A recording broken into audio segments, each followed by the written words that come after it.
Welcome back, everybody. It's been another week, and we're going to see if we can't finish up this audio install and interior install, technically, in our F100. We're going to start out with getting an enclosure made for those two 3.5s here in this dash panel, which we'll see later.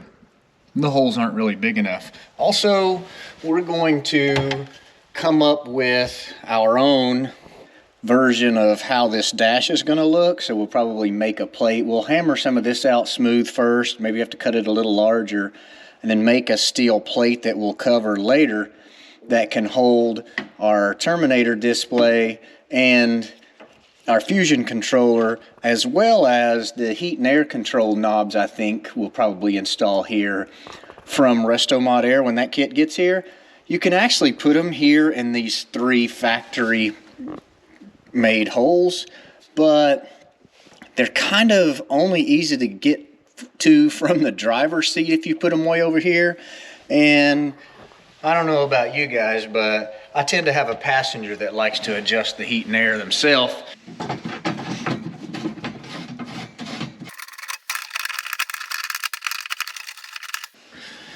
I can't explain it, but I really like the way this old metal grill looks, so we definitely want to keep it and make use of it whenever the speakers are in. You can see these 3 tiny holes here. They're about the size of a quarter, and that is definitely not going to let enough sound out of our speakers that we spent so much money on. I thought you guys might like to see what this looks like from underneath. It's kind of an odd, like a 4x6 maybe is what was in there, or maybe it was made to have that upgrade to it, but I don't think they understood all they know about sound with just these 3 tiny holes to let that through.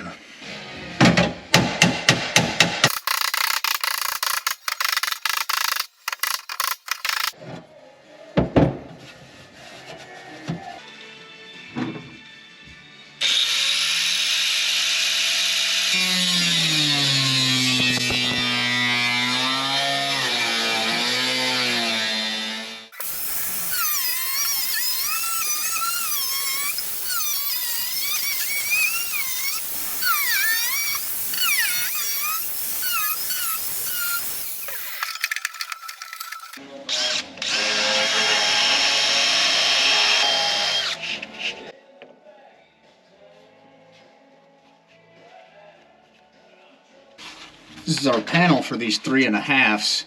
Just use this, I think that's 5/8 MDF, and put the speakers in. We put the baffles on the back side, and the crossover network comes in this wire kit from Kicker. It's actually 3 wires out of the crossover, and then just your positive and negative inputs. So we've got everything mocked up and pre-drilled.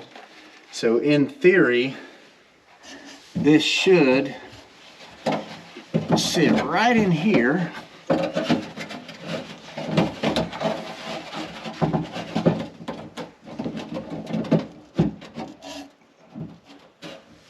And allow us to set the grill over the top and run these screws through the grill, through the dash, and hold our speaker plate in place.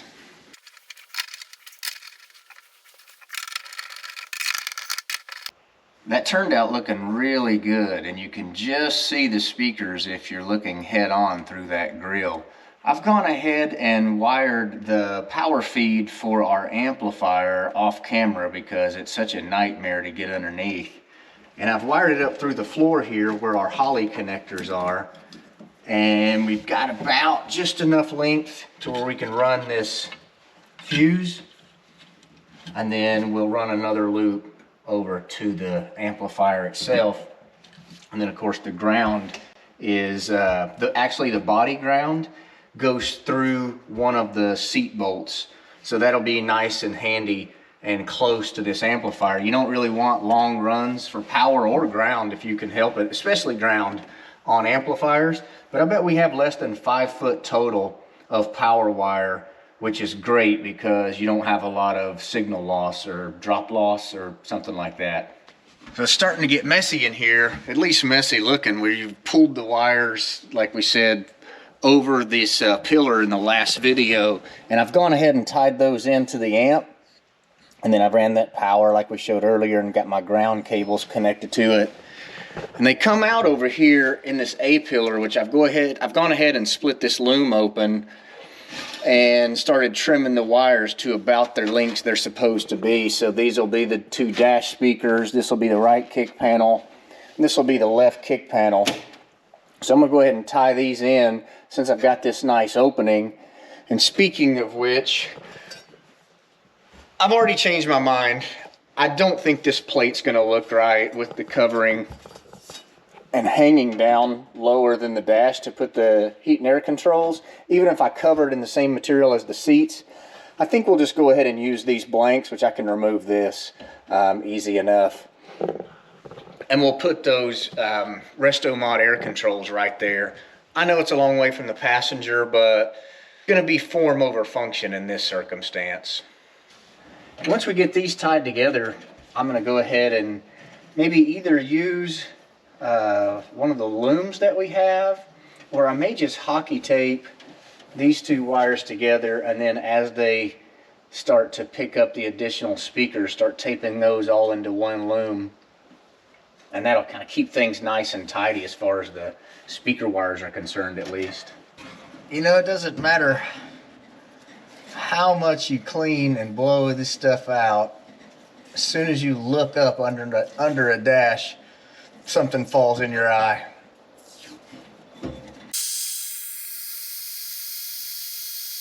So I extended the radio wires, both the constant 12 volt and the switch 12 volts, from the Speedway harness so I could run them under the seat where this fusion box is going to be.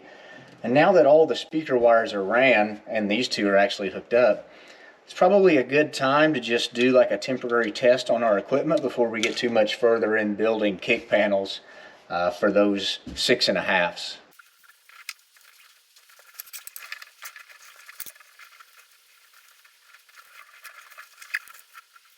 Get this 80 amp fuse in here.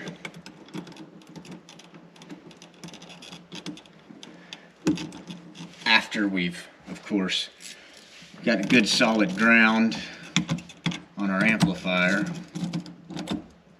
I am going to put this cover in place in case of something bumps up against that. We don't want to short it out on our trial run.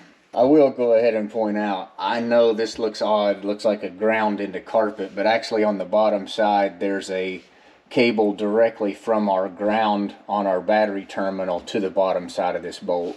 Before we get too far ahead of ourselves, I want to check a few of these settings on the amp. Make sure it is set for the fader to be on, since we're sending a front and rear channel. Low inputs, because that's RCA. Amp 1, there's gain and crossover. So usually just want to run these gains pretty low. Put the crossover in the middle. Minimum won't put any sound out and you'll think your amp doesn't work. So let's go, I don't know, 3/8.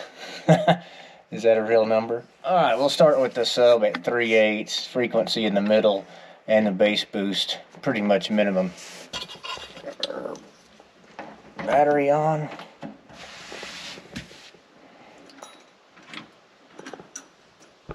Switch that ignition. It should send power to this guy.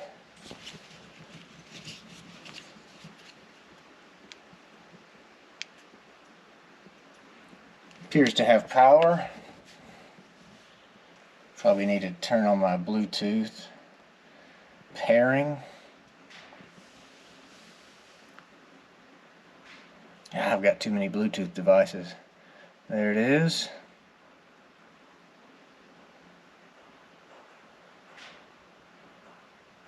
This accessory uses an app. Ugh. So the app is installed, and I was getting a little nervous. By the way, I have these just plugged into the back side just so we can test and make sure everything's happy. I was hearing a little hiss sound which made me a little nervous. Now I realize it's just in between stations on FM. So I can go to Bluetooth. Well, it does work. I'm not in love with having to deal with the app, and it's kind of janky and want to do the fading, and I don't know how you actually do any EQ stuff.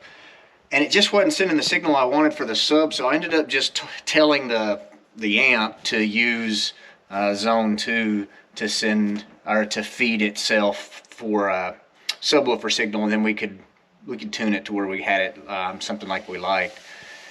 So now I can tidy up some of these wires that will mostly be under the seat anyway. And then we need to start tackling this setup. So I'm going to get that sheet metal that we cut out trimmed a little bit smaller, and then we'll put the holes in it for the Fusion and the Holley Terminator controller / display. So we get those things installed. And we are going to cover it in the same material that the seats are covered in. Then we can start on the kick panels, which for some reason I just keep dreading. I don't know why, but that's the steps we're going to take.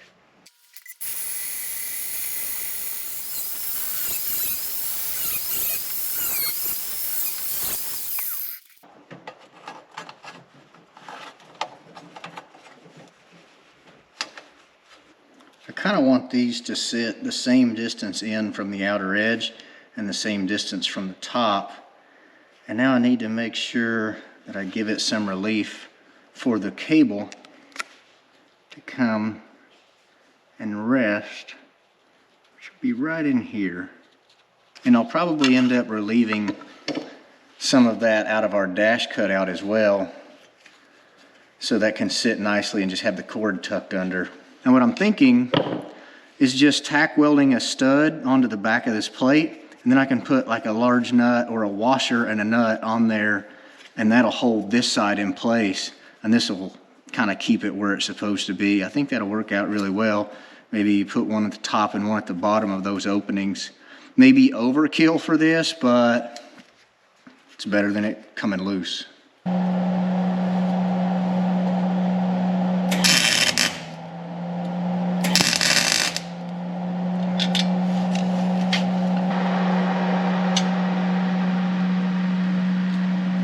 Move.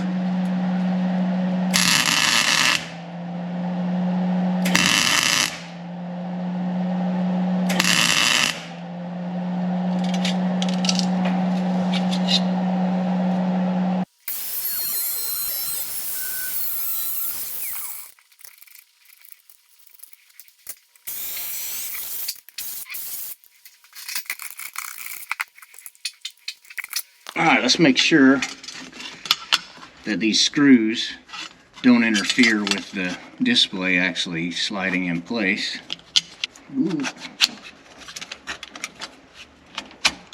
So it's snug with them there, but we sure don't have to worry about them falling out.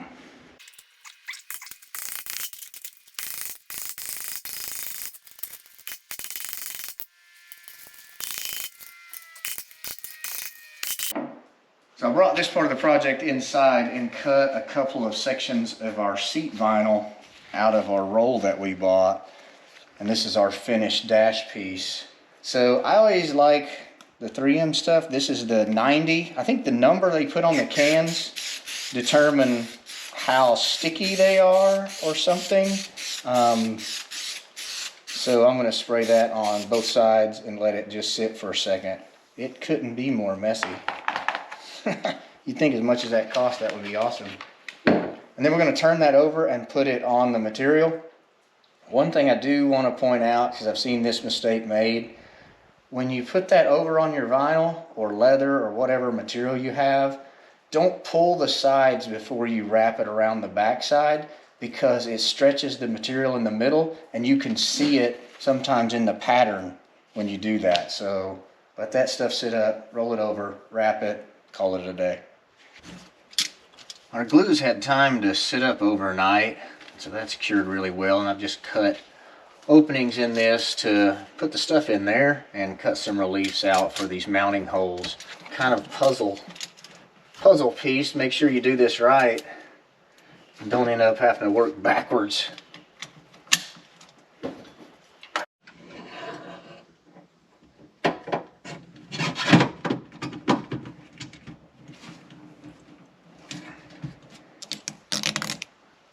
There we go. That turned out really nice. Got that curve to fit the dash for the most part anyway. And I like the spacing. I think that'll complement the seats really well, especially when we get that seat material put on this outer ring of the steering wheel.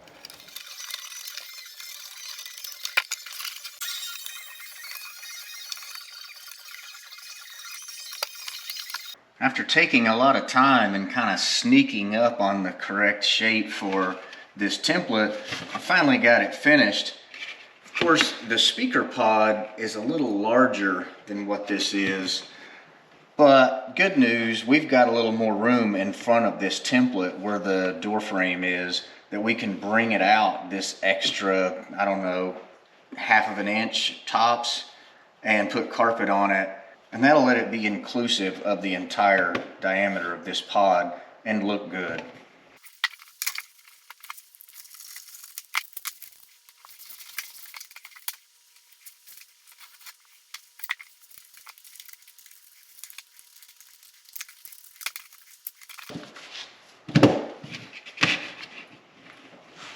That'll be just right. It won't stick out past this door frame.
After installing the carpeted boards, I actually reused one of these vent screws to hold that in, and then just added a trim screw here.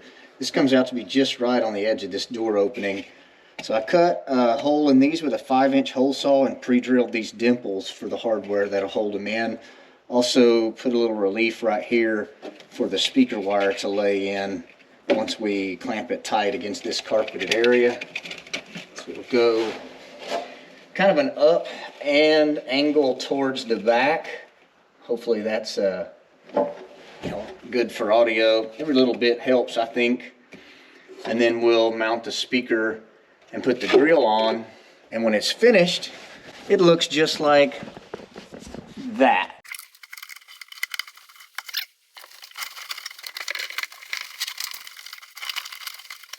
With that last speaker grill installed, that makes the audio system in our F100 complete.